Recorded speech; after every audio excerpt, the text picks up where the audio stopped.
Good morning, Melissa. You've been keeping us up to date on this ongoing story. Why do you think it is that Salah has decided to stay and extend his deal?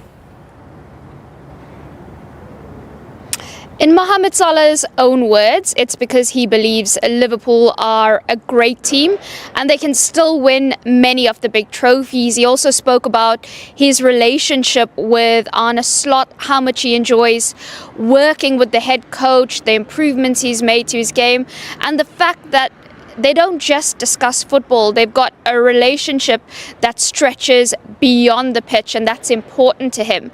But this is not just a football and purely professional decision. This is about belonging. It's about Salah finding a home at Liverpool, really feeling an affinity with the people of the place and a sense of appreciation. Salah thinks that they understand him, they adore him, they love his effort, they love that he feels like a Scouser to them, even though he's Egyptian. And from his very first day at the club, they've adopted him wholeheartedly, and that means a lot in his wider journey and how much he's had to sacrifice to get to this point. His family also love Liverpool. His daughters have grown up. It's all they know. They love being in school there. He didn't want to uproot them. And it was made very, very clear that Anfield is where he wanted to remain. It was all about finding a breakthrough in the negotiations. There was no doubt that that was eventually going to happen. It took a long time, but I think the fan base, the club, Salah, his family, his representatives all believed that this conclusion would always happen. It's an interesting one, isn't it, Melissa? Because, like you say, he loves being in Liverpool, he loves playing for Liverpool.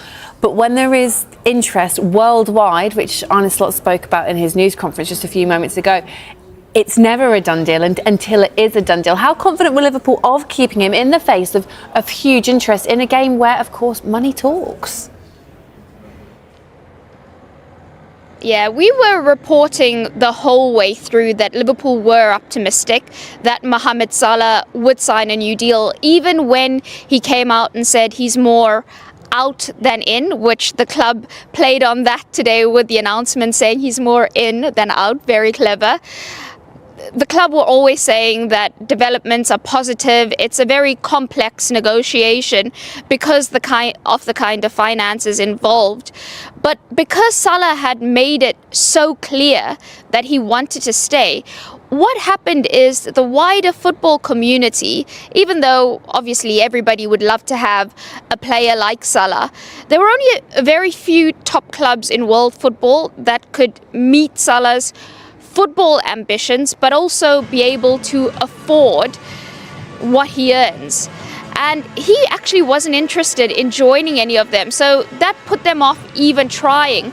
I had conversations with senior executives at PSG, for example, and asked them if they felt at all like tempting him, and they said it would be pointless. They're not even going to waste their time because they know that Salah wants to stay at Liverpool. So the club always had that ace up their sleeve, and like I said, it was all about just finding this breakthrough.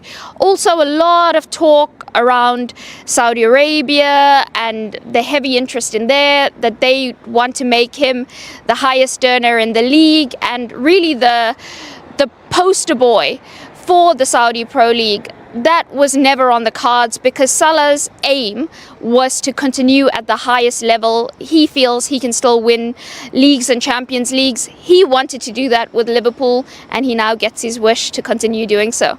He certainly does, and the Liverpool fans will be so excited to see him continuing for another 2 years. Where are we at with contract news around their captain, Virgil van Dijk? Might he follow?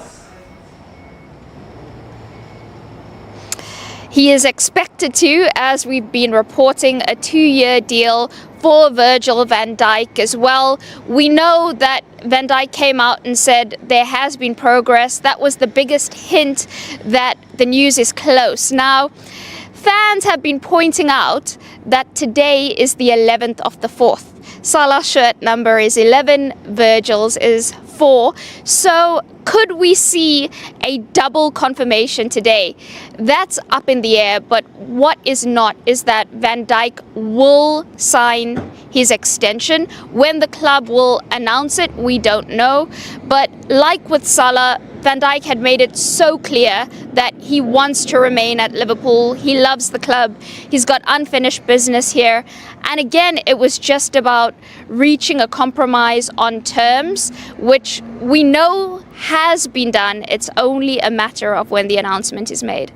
I love a bit of number theory as well, don't we? We love these internet conspiracy theories. Melissa, you are, of course, in Lyon following Manchester United's 2-2 draw in the Europa League quarter-finals. So we really should ask you a little bit about the match last night as well. I mean, costly errors, weren't there? So plenty to play for in the second leg of that tie at Old Trafford next week. Yeah, Andre Onana really needed to deliver a statement on the pitch yesterday, but what his performance actually did was add weight to Nemanja Matic's words and also increase the statistic that he mentioned about Onana being one of the worst goalkeepers in Manchester United's history. And it was quite unfortunate because they were seconds away from recording victory in what was a very tricky away test for them, and there were so many positives, not least Lenny Yora's performance and the timings of their goals from United. It was really good game management, and then Onana obviously made those mistakes.